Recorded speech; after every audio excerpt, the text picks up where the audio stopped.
Buenas tardes. Bien, me toca presentar a los nuevos ponentes, esta mesa de ponentes sobre los fundamentos. El primer ponente será el doctor Enrique Martínez, que, bien, aunque pues ya es de todos conocido, nació en Barcelona en 1963, es doctor en Filosofía por la Universidad de Barcelona con la tesis Persona y Educación en Santo Tomás de Aquino, formado en la Escuela Tomista de Barcelona, profesor catedrático de Filosofía de la Universidad Abad Oliba CEU, en nuestra universidad, en donde actualmente es director del Máster Universitario en Estudios Humanísticos y Sociales y coordinador del Grupo de Investigación Persona y Vida Personal. Asimismo es coordinador adjunto del programa de doctorado en Humanidades para el Mundo Contemporáneo y responsable de su línea Filosofía y Pensamiento en la CEU Escuela Internacional de Doctorado CEINDO. Dirige el Instituto Santo Tomás de la Institución Valmesiana y su revista Espíritu. Es miembro ordinario de la Pontificia Academia de Santo Tomás, de la que es miembro de su consejo directivo. Su línea de investigación es la metafísica de la persona y sus implicaciones en el conocimiento y la educación. El profesor Enrique Martínez nos va a hablar sobre lenguaje y verdad. Tiene la palabra, profesor Enrique Martínez. Como usted mismo me ha dicho, tiene que ceñirse a la media hora. Gracias. No sé si uno puede obedecerse a sí mismo. Sí, está claro que sí. El problema es si desobedezco. Muy bien, pues muchas gracias. Y voy a tratar de hacer una exposición de ciertos presupuestos filosóficos requeridos para luego tratar de la Sagrada Escritura, de la revelación, de la interpretación de la misma. Y en esto pues me baso pues en todo lo que es la tradición de la Iglesia y particularmente del siguiente texto de Juan de Santo Tomás, que dice a la hora de tratar de la generación del Verbo. Dice, para que procedamos a la resolución teológica en el explicar estas procesiones inmanentes e interiores, se nos tiene que abrir el camino necesariamente a través de las dificultades filosóficas. Porque aquello que se trata en este misterio acerca de las procesiones divinas interiores, solo podemos explicarlo según lo que acaece en nuestro entendimiento. Sirva esto de preámbulo. Y estas consideraciones filosóficas tienen que partir, como debe hacerse en toda recta filosofía, a partir de aquello que es proporcionado a nuestro entendimiento, es decir, lo que sucede, lo que podemos descubrir, interpretar, juzgar en las sustancias naturales, en los entes naturales, las sustancias corpóreas.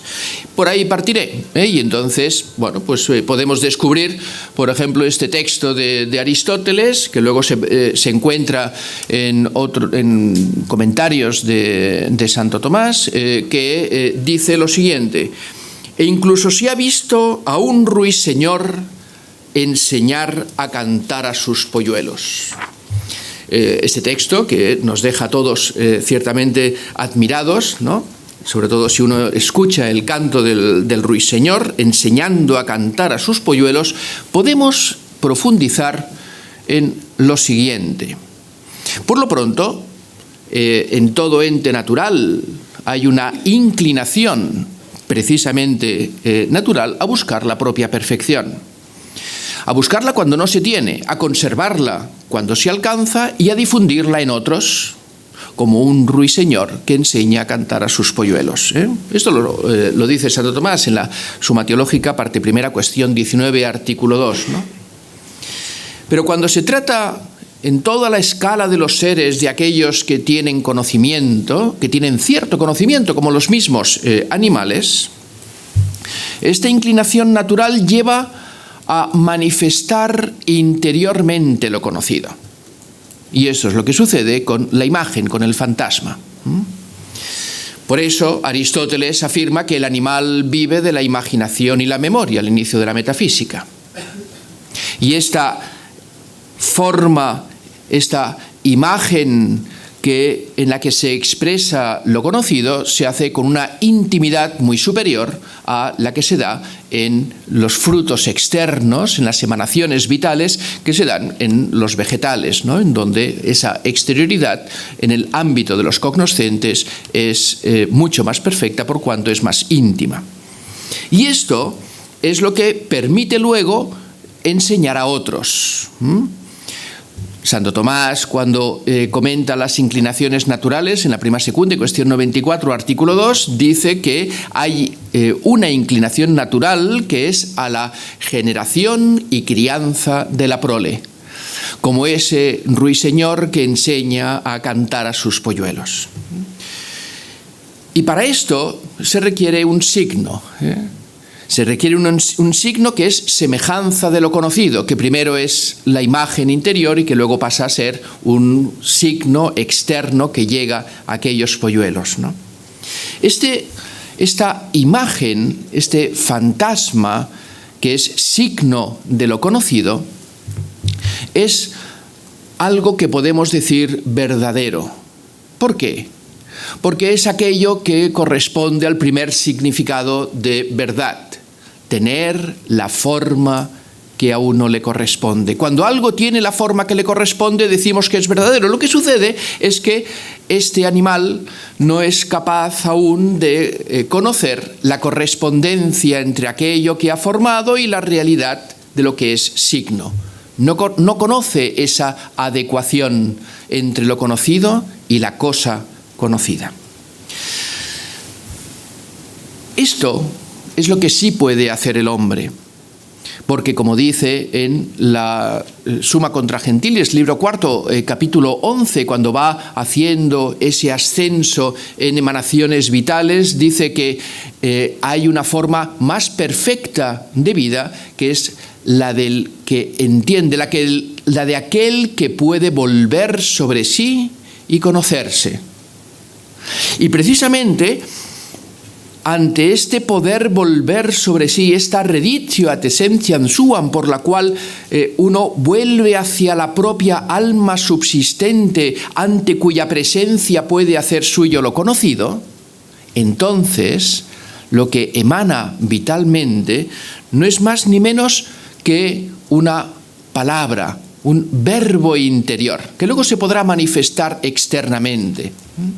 Y este verbo interior, al principio, el primero, es aquel verbo por el cual luego pueden ser conocidas todas las esencias de las substancias corpóreas, que es ente.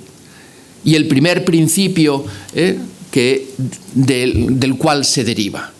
Y gracias a este primer verbo mental, el primum cognitum, lo primero conocido, se pueden entender las esencias de las cosas, porque sin el cual no podría ser conocido nada.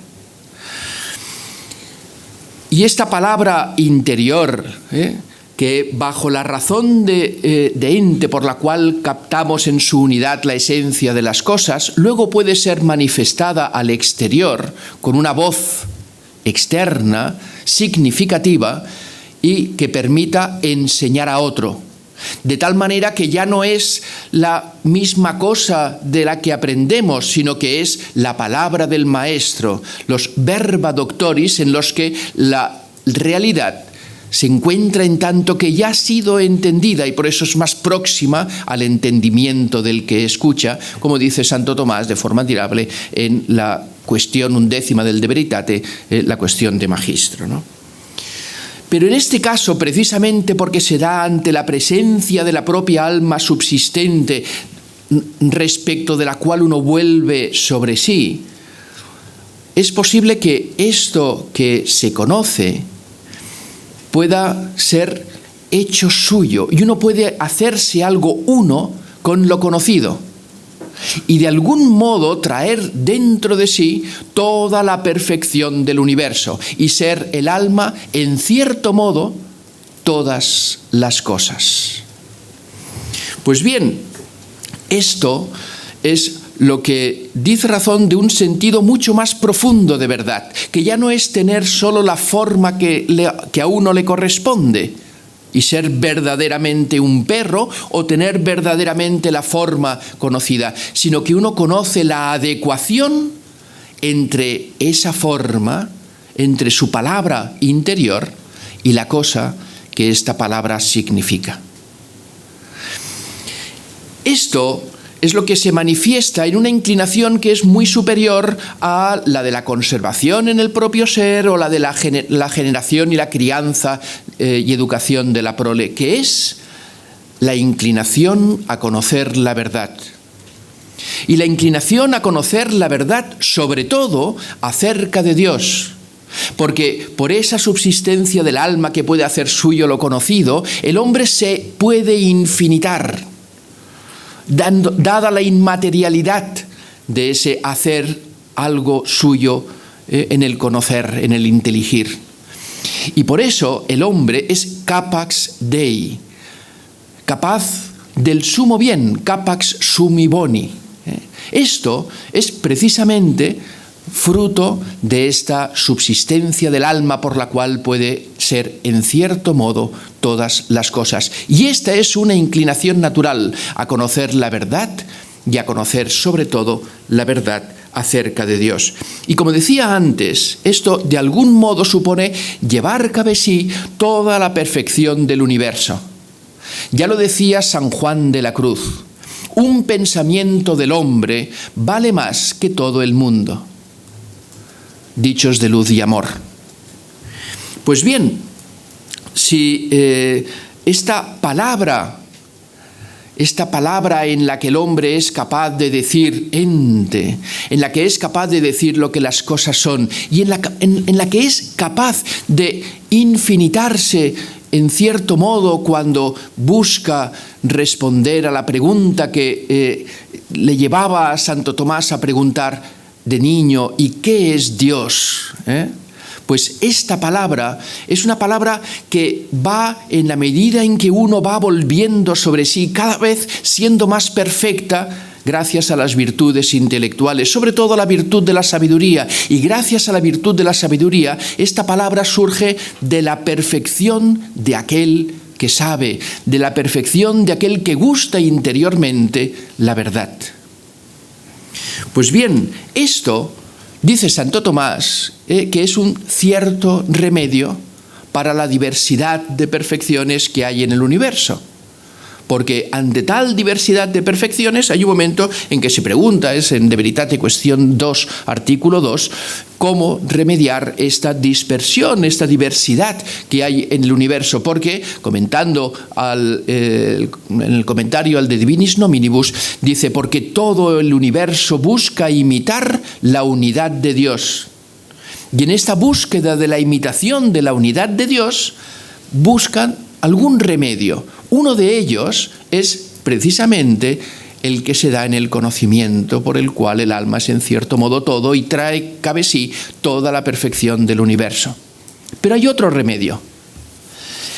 Este otro remedio dice que es el de las uniones que se dan entre las diversas substancias, de tal manera que la perfección de una es complementada por la perfección del otro, de la otra. Esto, que se da en todo el universo, particularmente se da y de modo eminente en la vida de los hombres. En la vida de los hombres cuando constituye sociedad. Cuando constituye sociedad, cuando constituye amistad, cuando constituye familia, cuando constituye comunidad política. Y esta comunión que se da en la amistad, en la familia, en la comunidad política, es también un cierto remedio de aquella diversidad de perfecciones que encontramos en el universo. Y esta es también una inclinación natural. Precisamente cuando habla de las inclinaciones naturales de las cuales se deriva la ley natural, dice Santo Tomás que en el ámbito de la criatura racional identifica dos, que son la inclinación natural a conocer la verdad acerca de Dios y a vivir en sociedad. Y esta es la otra forma de remedio respecto de la diversidad del universo. Pero Hay que tener presente que esta comunidad, que esta sociedad que se da entre los hombres, no es como la sociedad que se da en cualquier otro ámbito del universo. Porque aquí la comunión se da precisamente por medio de la palabra. Se da por medio de la palabra según aquello que admirablemente dice Aristóteles al inicio de la política. La naturaleza no hace nada en vano. Y si ha dado al hombre palabra, es precisamente para hablar de lo justo y de lo injusto, del bien y del mal, y la comunicación de estas cosas es lo que constituye la familia y la ciudad. Esta es la sociedad humana, constituida precisamente por medio de la palabra, una palabra surgida también de la perfección, en este caso de una perfección virtuosa que es sobre todo la de la virtud de la prudencia. Pues bien, tenemos estos dos remedios. El remedio cognoscitivo, que es precisamente aquel por el cual el alma de algún modo es en cierto modo todo, cuando lleva a cabo sí toda la perfección del universo, y aquella otra por la cual se constituyen sociedades humanas, amistad, familia, comunidad política, en donde se convive y se comparte por medio de la palabra, hablando de lo justo y de lo injusto, del bien y del mal. Son dos remedios, pero son dos remedios perfectamente complementarios, armónicos, porque el fin del hombre es uno. Y el fin del hombre no es otro que la contemplación del sumo bien. Y a ellos dos se ordena precisamente tanto una actividad, esa vis intencional cognoscitiva, como decía Bofill, y esa vis intencional apetitiva. Ambos se ordenan a lo mismo, a algo uno, que es la contemplación del sumo bien.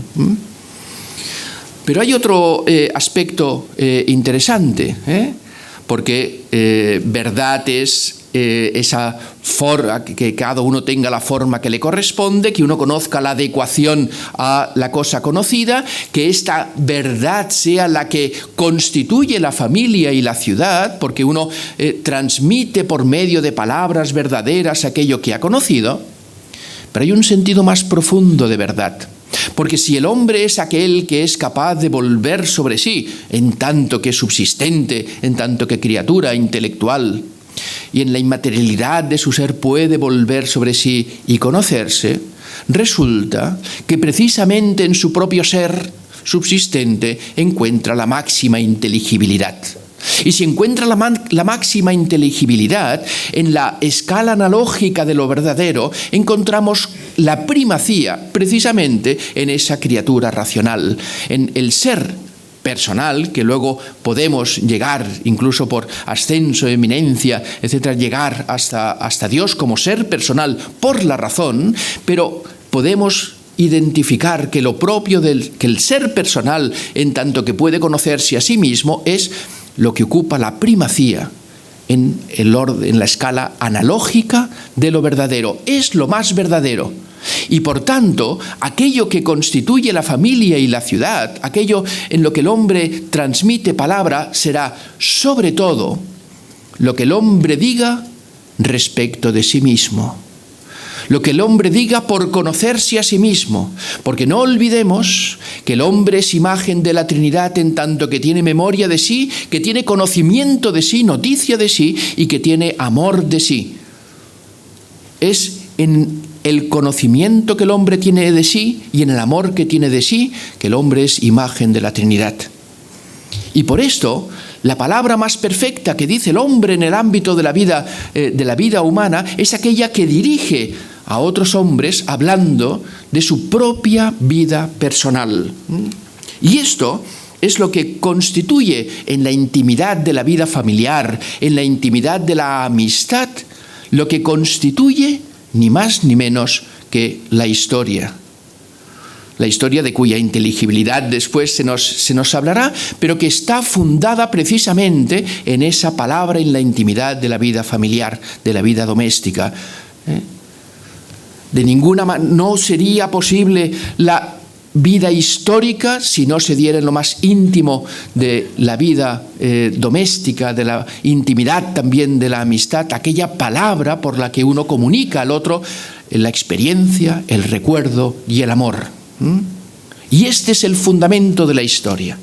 Pues bien, si esto es así, ahora podemos pensar si toda esta reflexión nos ayuda de algún modo a comprender mejor lo que es la revelación en el orden sobrenatural. Porque claro, si resulta que en la intimidad de la amistad en la que uno pues comunica lo más íntimo de su corazón, y eso es lo que dice Santo Tomás, que es lo propio de la amistad, ¿no? Revelar a otro lo íntimo de su corazón. Ese es el mayor signo de la amistad, de tal manera que lo que le dice al otro no parece que haya salido de sí, sino que se queda en sí, dada la unión amistosa. Si esto es lo que hemos visto como más pleno de la vida humana y allí se funda toda historia, podemos pensar, podemos entender la revelación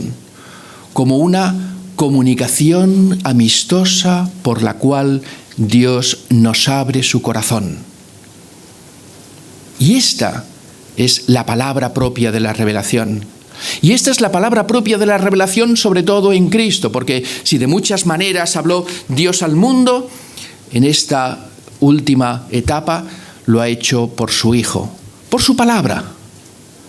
Y ahí es donde se constituye el inicio de la historia de la nueva alianza. Y esto sucede en lo más íntimo de la vida doméstica. Sucede en aquella palabra en la que San José se dirige a su hijo para narrarle los hechos grandiosos de la misericordia de Dios para con su pueblo. A él, al Verbo eterno de Dios, le está narrando aquella grandeza de la misericordia de Dios sobre su pueblo. Y por eso Jesús, nuestro Señor, puede decir: con nuestros propios oídos lo oímos, nos lo contaron nuestros padres. Es decir, San José. Eso lo dice nuestro Señor. Él, por cuya palabra Él, por quien fueron creadas todas las cosas, lo escucha de boca de San José. Y ahí se inicia la historia de la nueva alianza. Y estas palabras luego nuestro Señor, ya en su edad adulta, justo antes de la pasión, son las que le dirige a los que ya no llama siervos, sino amigos, y les dice: porque todo lo que he oído a mi Padre, os lo he dado a conocer. Es decir, lo más íntimo del corazón de Dios se lo manifiesta a sus amigos. Y ese es el signo de la amistad: manifestar al amigo con palabras los secretos del corazón. El comentario, en este caso de Santo Tomás al Evangelio de San Juan, es admirable y dice lo siguiente. Aquí pone el verdadero signo de amistad de parte suya, que es que lo que oí de mi Padre os lo hice conocer. En efecto, el verdadero signo de amistad es que un amigo revela los secretos del corazón a su amigo. Porque el corazón de los amigos es uno solo y una sola alma. No parece que un amigo ponga fuera de su corazón lo que revela al amigo, pues Dios, haciéndonos partícipes de su sabiduría, nos revela sus secretos. Pues bien, de ahí que podamos entender, como comentó Santo Tomás, aquellas palabras de aquel mismo discurso en la intimidad de nuestro Señor con sus amigos en los que le abrió su corazón. Cuando, dirigiéndose al Padre, le decía: y tu palabra es la verdad. Lo comenta de este modo Santo Tomás. Y añade: tu palabra es la verdad, lo que significa: santifícalos en mí, la verdad, porque yo, tu palabra, soy la verdad. Muchas gracias.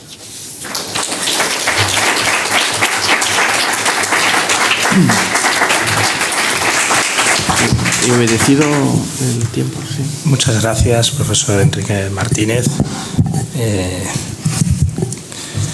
Gracias por esta explicación tan magistral en que nos has revelado los secretos de tu corazón para que seamos tus amigos.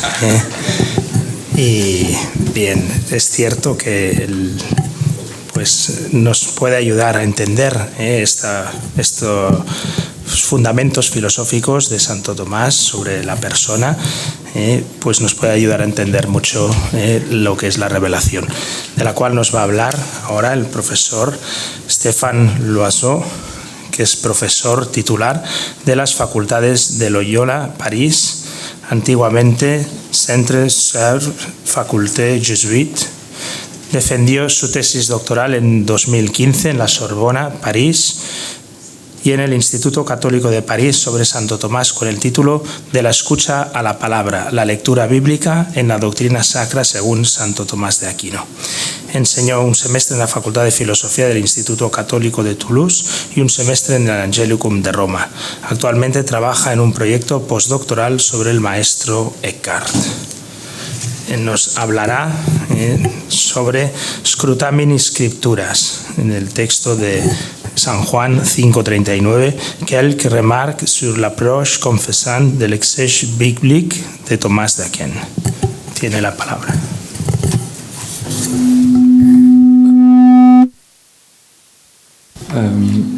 Merci beaucoup. Merci de votre invitation. Oui. Merci de votre invitation et de votre accueil chaleureux. Désolé de ne pouvoir faire l'intervention en espagnol et de faire résonner que du français. Vous avez à l'écran, je pense, les textes que je cite au fur et à mesure. Je ne vois pas ce que vous avez, mais je pense que c'est les textes, à moins que ce soit la traduction. Lucas, c'est la traduction de mon intervention, donc que vous avez au fur et à mesure. Mon travail aujourd'hui s'inscrit dans la suite de ce que nous avons déjà entendu du père Ignacio Moreza et je fais en quelque sorte écho à ce qu'il nous a partagé tout à l'heure. Scruter les Écritures, c'est ce que fait l'exégète biblique. Il scrute au sens où il travaille le texte, le rumine en quelque sorte pour en faire jaillir la saveur. Cela, tout lecteur de texte le fait pour faire émerger la signification du texte étudié. Si la démarche exégétique de saint Thomas use de toutes les ressources de la raison pour comprendre le texte biblique, cette démarche se fait dans la foi, et Thomas a une approche confessante de l'exégèse biblique. Cette exégèse thomasienne, désormais bien étudiée, en espagnol par les travaux du père Ignacio Moreza, et bien étudiée en français du fait des nombreux travaux de Gilbert Dahan, cette exégèse est bien une démarche scientifique. Elle est scientifique en ce qu'elle travaille avec précision et minutie les textes, en les respectant comme textes littéraires. Et ce sont la place des langues, les recherches sur les étymologies, la recherche de l'ordre voulu par la géographe dans la construction de chaque livre biblique. Cette exégèse biblique est scientifique aussi en ce qu'elle vise à atteindre une certaine connaissance sûre des significations du texte. Et le saut herméneutique mis en place ne se fait pas à l'aveuglette, et n'est pas sans discernement intellectuel pour atteindre un sens sûr. En outre, cette exégèse biblique vise une certaine science de Dieu.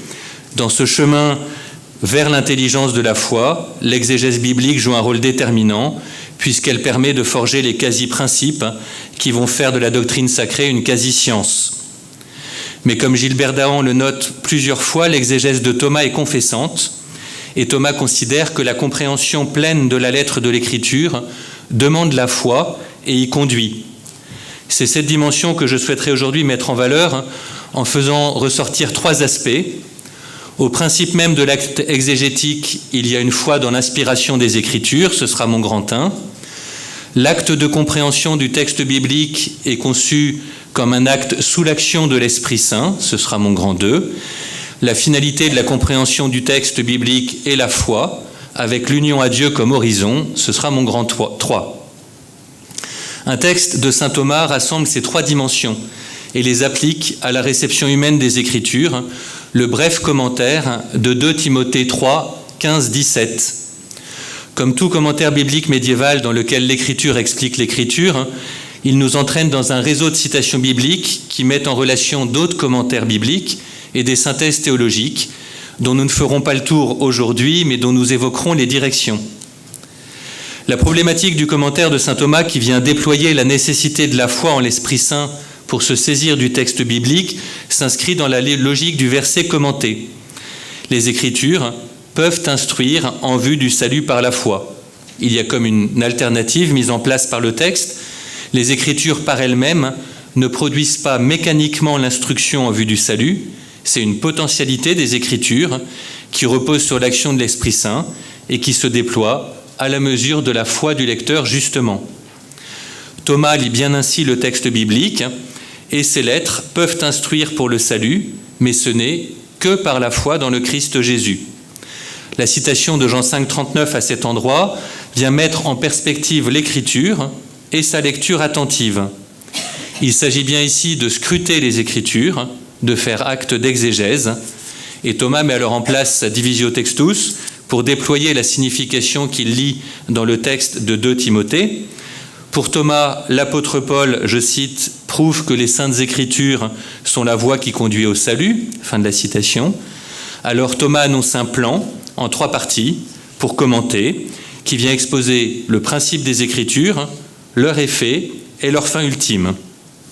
C'est ce texte que nous suivons comme fil rouge pour évoquer la foi dans l'inspiration, la foi en l'Esprit Saint qui éclaire le lecteur de l'Écriture, et la foi au Christ et l'union à Dieu, qui est la fin de la lecture attentive de l'Écriture.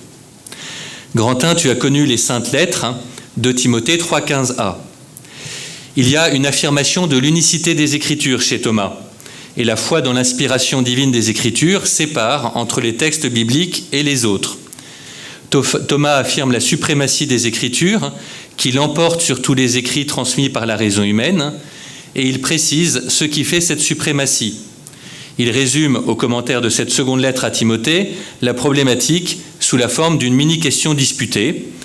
Et dans sa réponse, il distingue entre l'action immédiate de Dieu dans l'intelligence et l'action médiatisée par un autre qui agit comme cause seconde.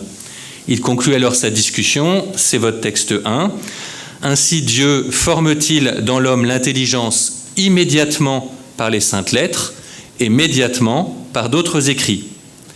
Ainsi, ce qui sépare le texte biblique des autres textes est clair pour saint Thomas, c'est son auteur premier. Cette originalité est affirmée à d'autres endroits dans l'œuvre de Thomas. Nous avons déjà mentionné le Quodlibet 7 tout à l'heure. Ici, à la question 6, article 3, Thomas précise les enjeux de cette différence. Il affirme, en s'appuyant sur Grégoire le Grand, que l'Écriture sainte transcende toutes les sciences et tous les enseignements par son type même de discours, parce qu'avec une même parole, tout en narrant un fait, elle produit un mystère. L'argument développé par Thomas est que la profondeur de sens repose sur le dédoublement d'auteur, exposé dans les termes de la distinction augustinienne entre les mots et les choses par ailleurs. L'illustration de ce dédoublement d'auteur est donnée par l'image du calame du scribe, l'agiographe et le calame de l'Esprit Saint, présenté comme un scribe agile selon Psaume 44, verset 2, que nous retrouverons dans le réseau scripturaire attaché à cette affirmation de l'inspiration divine des Écritures. Si nous reprenons le commentaire de la seconde lettre à Timothée, saint Thomas distingue entre 2 types de transmission, par la raison humaine d'une part, par Dieu d'autre part. C'est votre texte 2. Si on prend en considération leurs principes, elles, les Écritures, l'emportent sur tous les écrits, car tous les autres écrits ont été transmis par la raison humaine, tandis que la Sainte Écriture est divine. Fin de la citation. 2 autorités bibliques fondent cela à cet endroit. 2 Pierre 1, 21 et Job 32, 8, qui résonne avec l'intervention que nous avons eue tout à l'heure. 2 Pierre 1, 21. Thomas use de cette citation pour affirmer que les prophètes ont parlé de la part de Dieu et qu'ainsi l'Ancien Testament doit être reçu comme écriture sainte. L'usage récurrent de cette autorité fait de cette citation un argument immédiatement attaché à l'affirmation de l'inspiration. Dans les multiples usages de 2 Pierre 1, 21, le prologue du commentaire du livre des psaumes peut être lu de manière paradigmatique, puisque pour Thomas, ce livre, je cite, renferme la matière générale de toute la théologie, là où chaque autre livre biblique n'en livre qu'une matière particulière. Fin de la citation. À cet endroit, Thomas affirme la même opposition qu'en 2 Timothée entre la science acquise par la raison humaine et celle transmise par l'Écriture en vertu de l'inspiration divine. C'est votre texte 3. Il faut noter qu'il en va autrement de l'Écriture sainte et des autres sciences, car les autres sciences proviennent de la raison humaine, tandis que cette Écriture a été écrite par l'impulsion de l'inspiration divine. Suit la citation de 2 Pierre 21 sur laquelle je ne m'arrête pas, et 2 autres citations bibliques, « Ma langue est le roseau d'un scribe agile » et « L'Esprit du Seigneur a parlé par moi et sa parole est sur ma langue ». Le réseau biblique s'étend donc à cet endroit, avec 2 autres citations, Psaume 44.2 et 2 Samuel 23.2. Le psaume 44.2 est traditionnel pour affirmer l'inspiration des divines écritures. Nous l'avons déjà mentionné au Quodlibet 7, et Thomas en rend compte explicitement dans le commentaire qu'il donne de ce verset pris en lui-même, dans le commentaire des psaumes. C'est votre texte 4. Il ne faut pas comprendre que j'ai écrit ce psaume de moi-même, mais avec le secours de l'Esprit Saint, qui se sert de ma langue, comme le scribe se sert de sa plume. Et c'est pourquoi l'auteur principal de ce psaume est l'Esprit Saint. L'Esprit du Seigneur a parlé par moi comme par un instrument. Suit à nouveau la citation de 2 Pierre 1, 21. Les 8 autres citations de cette référence de Psaume 44.2 renvoient à la même affirmation de l'inspiration divine des Écritures. Je ne m'arrête pas ici sur 2 Samuel 23.2, mais le travail donnerait le même résultat. Je m'arrête encore un peu plus sur Job 32.8, qui est cité au commentaire de la 2e lettre à Timothée, Inspiratio omnipotentis dat intelligentiam. Traité pour lui-même au commentaire de Job, ce verset affirme que ce n'est pas l'âge qui fait la sagesse, mais l'inspiration divine, car c'est elle qui donne connaissance des choses divines. Aux âmes inspirées, la sagesse n'attend pas le nombre des années. C'est votre texte 5, où l'Esprit Saint cause la connaissance du vrai. Je ne le lis pas, je le passe, juste, il a constaté que l'âge n'est pas une cause suffisante de sagesse, mais plutôt l'inspiration divine. Et Thomas développe à cet endroit.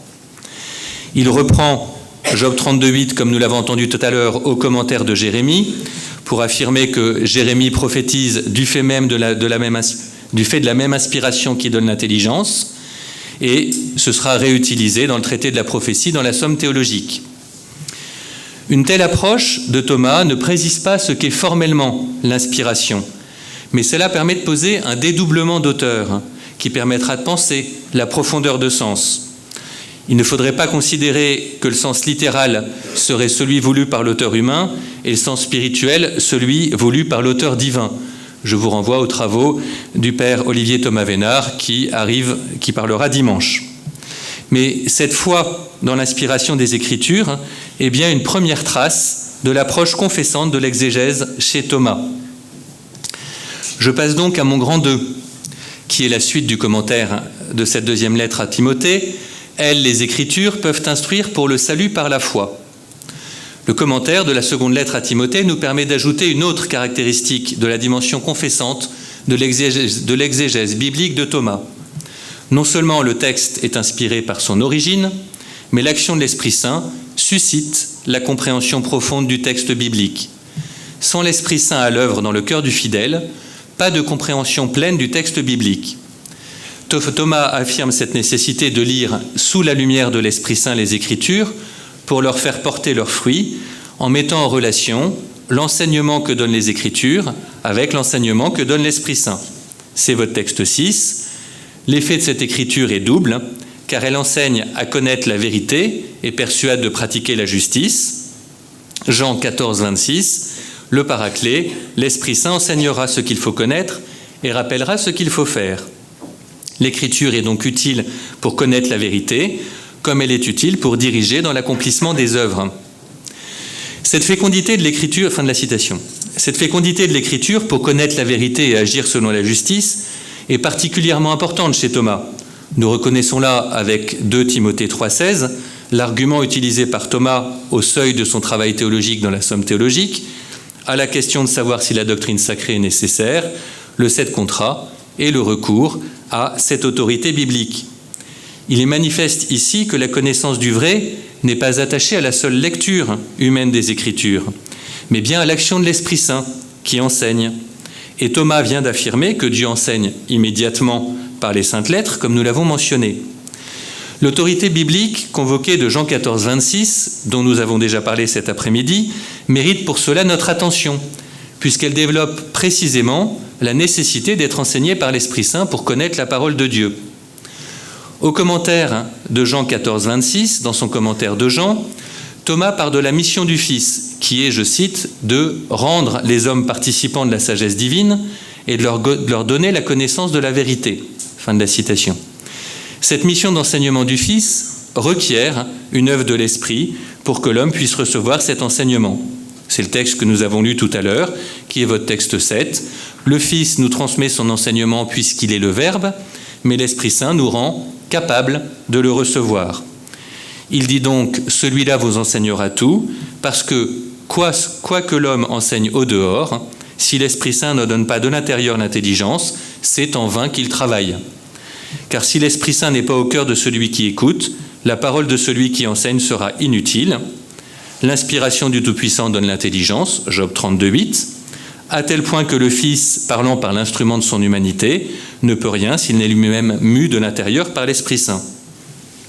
Passage déterminant sur lequel nous nous sommes arrêtés tout à l'heure, mais qui montre bien comment tout homme ne peut entendre la parole de Dieu sans l'aide de l'Esprit. Dans cette optique, les Écritures ne peuvent être comprises sans l'œuvre de l'Esprit dans le cœur de celui qui écoute. Thomas continue d'ailleurs immédiatement après. Ici, le Seigneur parle de l'enseignement que l'homme a reçu et qu'il ne reçoit qu'en étant enseigné par l'Esprit Saint. L'Esprit Saint nous fait connaître toutes choses en nous inspirant de l'intérieur, en nous dirigeant et en nous élevant vers les réalités spirituelles. En effet, de même que celui qui a le goût infecté n'a pas la vraie connaissance des saveurs, de même aussi celui qui est infecté par l'amour du monde ne peut goûter les réalités divines. Je ne fais pas partie des mendiants, désolé, je suis infecté par l'amour du monde. Cette approche de l'enseignement intérieur de toutes choses par l'action de l'Esprit Saint ne va pas sans la considération d'une démarche humaine de quitter l'amour du monde pour se laisser enseigner. Et c'est bien seulement dans une démarche spirituelle de conversion à Dieu que la compréhension de la parole de Dieu est possible. On trouverait un texte tout à fait parallèle dans la 11e question disputée sur la vérité sur le Maître, où la connaissance des premiers principes est attachée à une illumination intérieure. Cette lecture de Jean 14, 26 se retrouve par ailleurs. Elle nous renvoie encore à Job 32, 8, qui fondait l'inspiration de l'écriture, mais qui fonde aussi l'inspiration de la lecture de l'écriture. Je reviens donc quelques instants cependant sur ce verset de Job 32, 8. L'usage du verset « Inspiratio omnipotentis dat intelligentiam » illustre et fonde l'action de l'Esprit Saint. Il apparaît au commentaire de la première lettre aux Corinthiens dans les textes que nous avons vus tout à l'heure, associés à Jean 14, 26, et il fonde l'opposition entre les princes de ce monde qui ne peuvent connaître les profondeurs de la sagesse de Dieu et les parfaits qui les connaissent par l'œuvre de l'Esprit. Et on le retrouvera à nouveau au chapitre 15 de l'Évangile de Jean, à propos de la révélation de la procession éternelle de l'Esprit Saint, connaissance surnaturelle. Il faut en outre noter que cet esprit est donné en premier lieu aux apôtres pour Thomas, pour comprendre l'Écriture et déployer le Nouveau Testament. Une trace de cela est l'usage de Job 38 pour illustrer la compréhension que les apôtres ont de l'épisode de l'entrée glorieuse à Jérusalem dans le commentaire de l'Évangile de Jean 12. Incapables de comprendre la manière dont la prophétie vétérotestamentaire s'applique à Jésus lorsque l'événement arrive, les apôtres le deviennent une fois l'Esprit transmis. C'est votre texte 9. La raison pour laquelle les apôtres, ont compris cela quand il a été glorifié, c'est qu'alors, ils ont reçu la plénitude de l'Esprit Saint, ce qui les a rendus plus sages que tous les sages. Job 32, 8, c'est l'inspiration du Tout-Puissant. Fin de la citation. Il est clair dans la pensée de saint Thomas qu'il y a une place particulière des apôtres dans cette compréhension pleine des Écritures à la lumière de l'Esprit Saint qui leur est donnée. Le révérend père Bonino évoque cette ecclésiologie dans l'introduction à la traduction française du commentaire de 2 Timothée. Le travail du père Gabriel Rougevin-Baville, à paraître, on espère, cet été ou en septembre, établit cette dimension essentiellement apostolique de l'Écriture et de sa transmission, avec les conséquences que cela comporte sur la notion d'inspiration dans l'œuvre de l'Aquinate. On pourrait suivre de la même manière Luc 24, 45, il leur ouvrit l'esprit à l'intelligence des Écritures pour manifester cela. Je passe à mon troisième point, qui est le commentaire de 2 Timothée 3, 17, afin que l'homme de Dieu soit parfait. L'exégète Thomas se saisit du texte biblique avec une foi dans l'inspiration divine, qui fonde son unicité et ouvre le champ d'une interprétation profonde. Pour lui, l'action inspirante de l'Esprit Saint ne s'arrête pas à l'Écriture, qu'il suffirait d'ouvrir pour y reconnaître la vérité divine.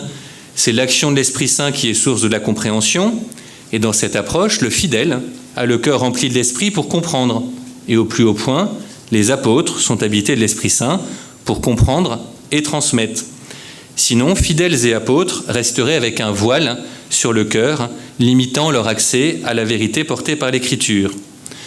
Thomas ajoute à ces 2 exigences de foi pour se saisir du texte biblique la finalité de l'exégèse. Scruter l'Écriture a pour enjeu non pas tant la compréhension du texte techniquement, mais la vie avec Dieu. C'est ainsi que Thomas continue son commentaire de 2 Timothée 3, 16, 17, en développant cette fin de la lecture de l'Écriture, qui est d'entrer dans la vie avec Dieu. Ainsi, c'est votre texte 10, l'effet ultime de la Sainte Écriture est de conduire les hommes à la perfection, car elle ne fait pas le bien de n'importe quelle manière, au contraire, elle parfait. Et c'est pourquoi il dit « afin que l'homme de Dieu soit parfait, car l'homme ne saurait être parfait sans être un homme de Dieu, or est parfait à celui à qui il ne manque rien. » Fin de la citation. Cette perfection à cet endroit de l'œuvre de Thomas renvoie aux œuvres bonnes que produit celui qui a été parfait par l'Écriture. Cependant, cette notion de perfection de l'homme ne se limite pas à cette vie bonne. Thomas parle ici de l'effet ultime, et il a déjà mentionné la fécondité éthique de l'Écriture, juste avant, dans le commentaire du verset précédent. D'autres commentaires bibliques permettent de préciser cette perfection offerte par l'Écriture. Dans le commentaire de la lettre aux Romains, ce sera en termes de vie avec Dieu et de sanctification. Dans les psaumes, ce sera précisément une élévation de l'esprit avec Dieu en vue de l'union intime avec Dieu. J'en viens donc à Jean 5, 39. Cette fin de l'Écriture nous donne aussi la fin de l'exégèse pour saint Thomas. Si l'Écriture est utile pour donner la vie de la gloire, si elle sanctifie, c'est bien à la condition que le lecteur s'en saisisse, l'ouvre et la scrute pour y trouver la connaissance de Dieu et l'union à Dieu dans la foi. Nous l'avons noté en introduction de notre travail, avec la citation de Jean 5, 39, Thomas passe de la considération de la dignité de l'Écriture au fruit possible, qui est le salut par l'intermédiaire de l'acte exégétique de scruter les Écritures. Si nous relisons cette petite introduction synthétique que donne Thomas à son commentaire de 2 Timothée 3, c'est votre texte 11.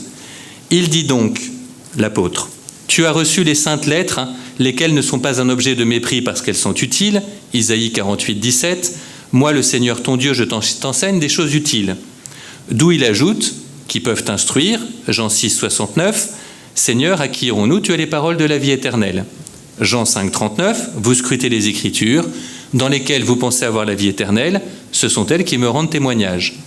Et ces lettres peuvent instruire pour le salut, mais ce n'est que par la foi qui est dans le Christ Jésus. » Fin de la citation. Isaïe 48 donne la dignité de l'Écriture, puisque c'est Dieu lui-même qui enseigne. Jean 6, 69 invite pour une première fois à adhérer au Christ. Et Jean 5, 39 vient rappeler que c'est à la condition de la foi que les Écritures produisent leur effet. Pour passer de l'Écriture au salut, il y a l'acte du lecteur qui vient scruter les Écritures.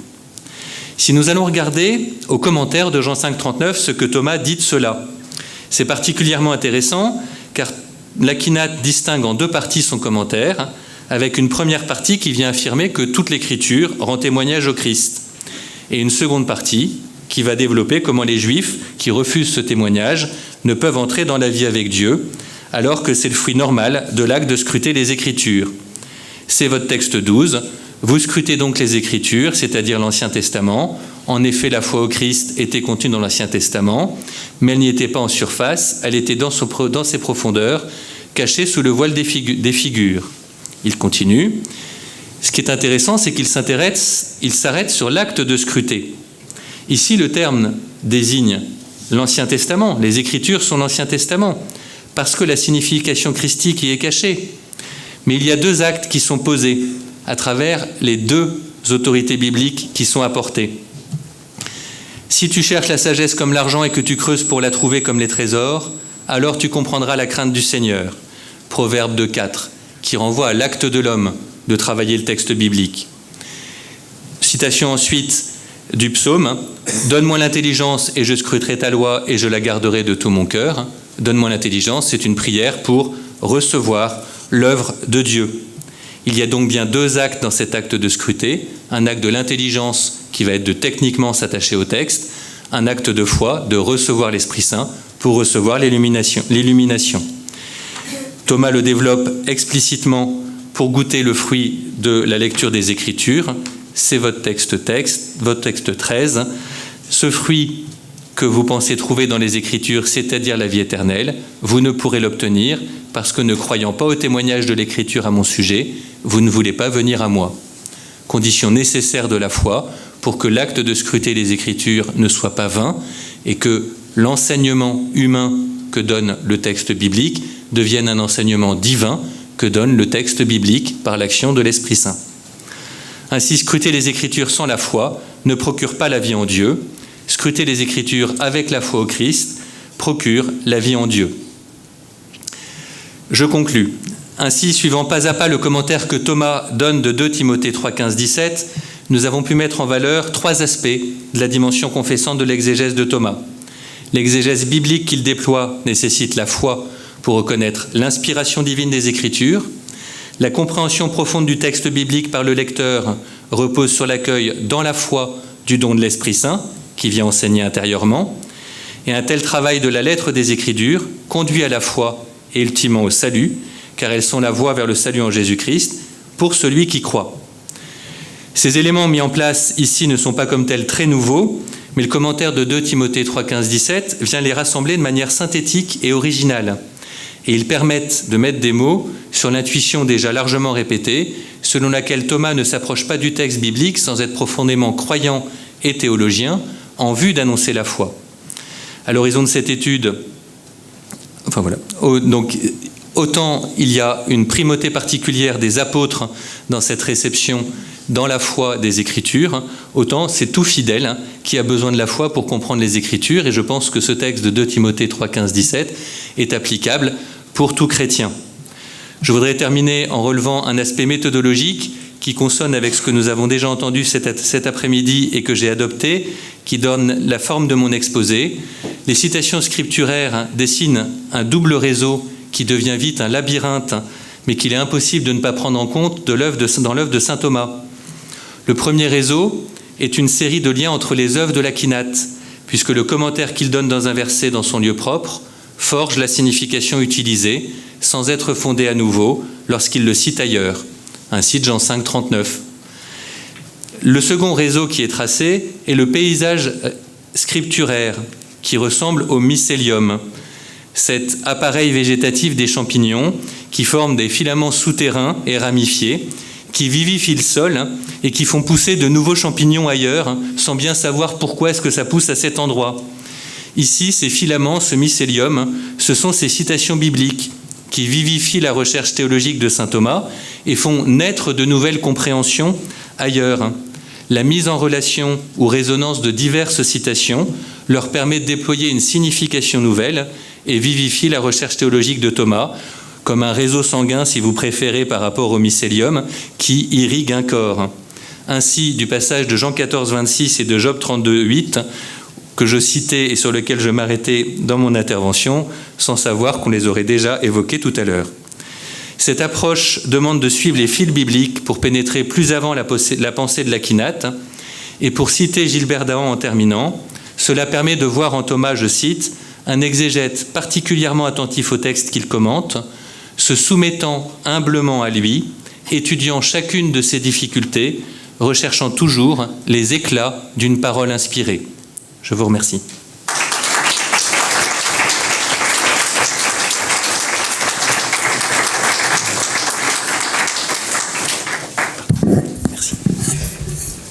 Merci beaucoup.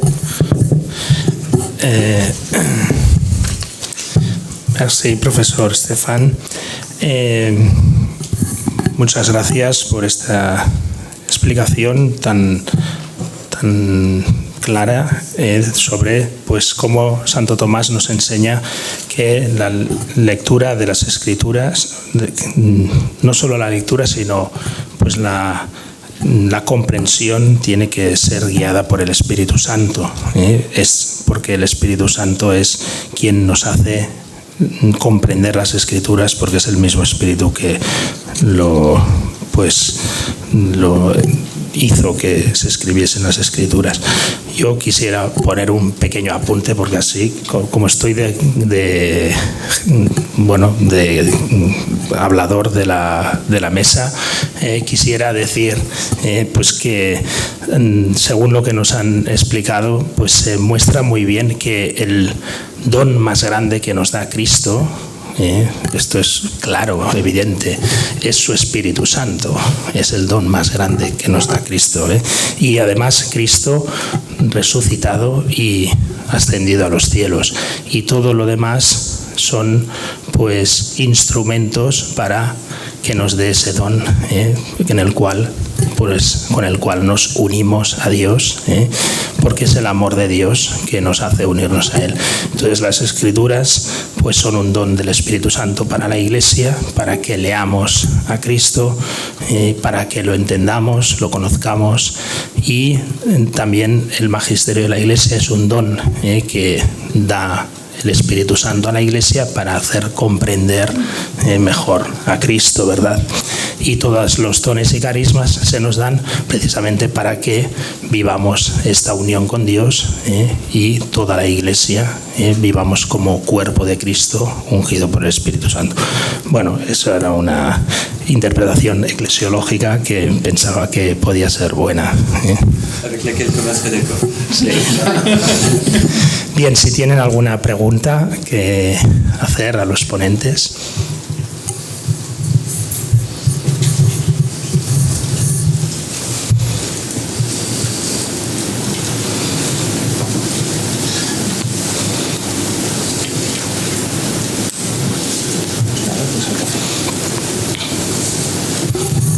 Bien, como que llevamos tanto tiempo aquí, la concurrencia ya quisiera pasar pues a tomar un café.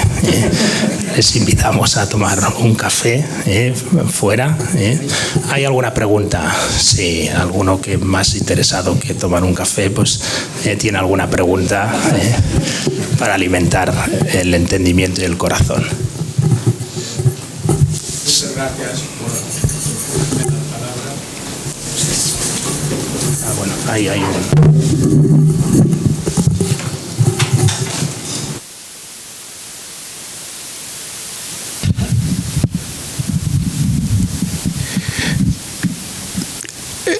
Muchas gracias por todos los ponentes, que ha sido interesante y muy interesante cada ponencia.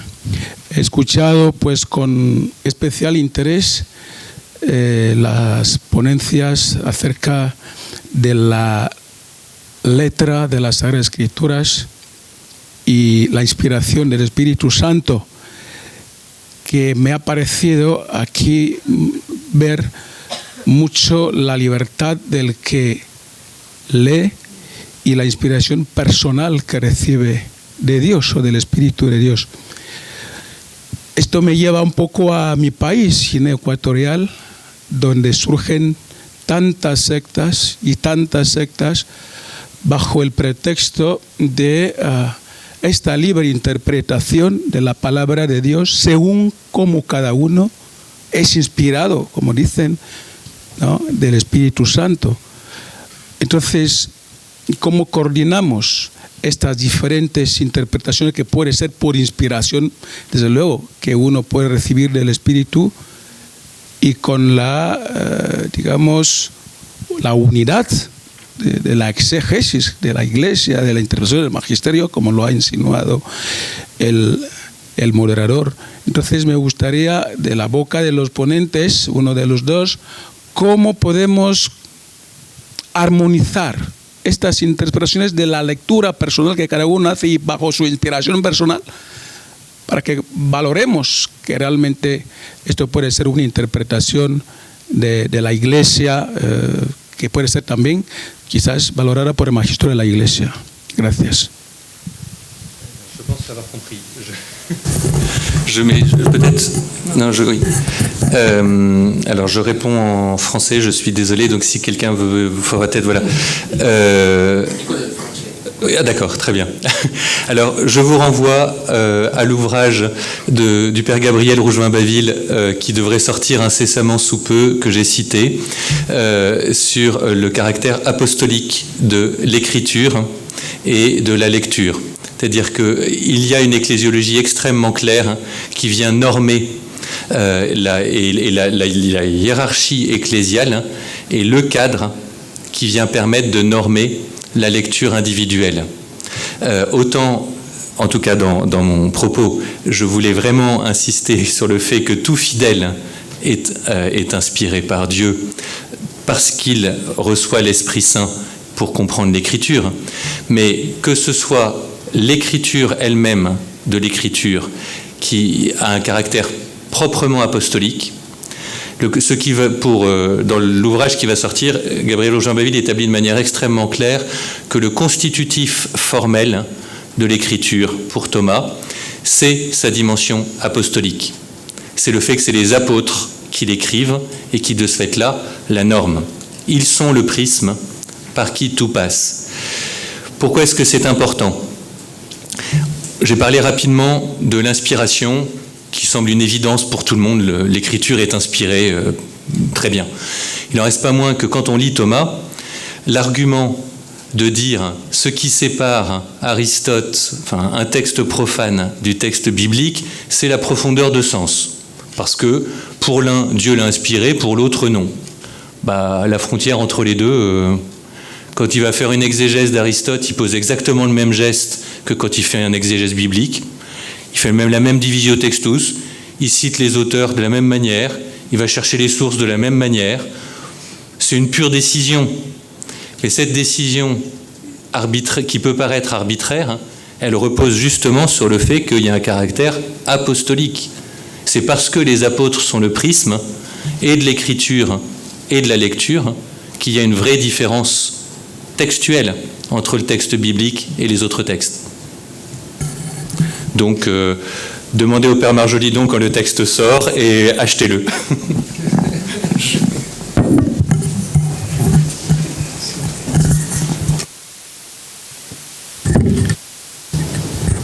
Quizá añadiendo simplemente un detalle, quizá porque está plenamente en armonía con Santo Tomás. Si tú vas a la Dei Verbum, cuando justamente da los dos criterios de la interpretación bíblica, el segundo que coloca es la interpretación en el Espíritu.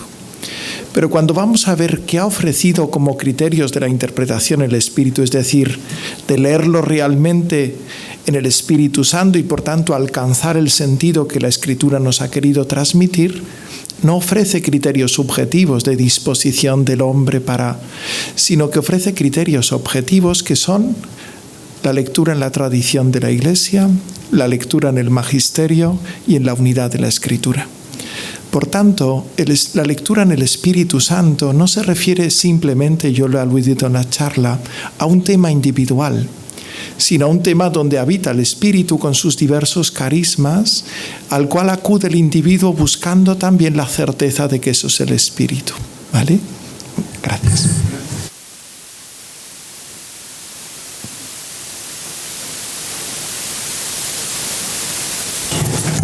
Muy bien, pues vamos al café ahora, descansamos, a -15:15 volveremos para comenzar con la nueva ponencia.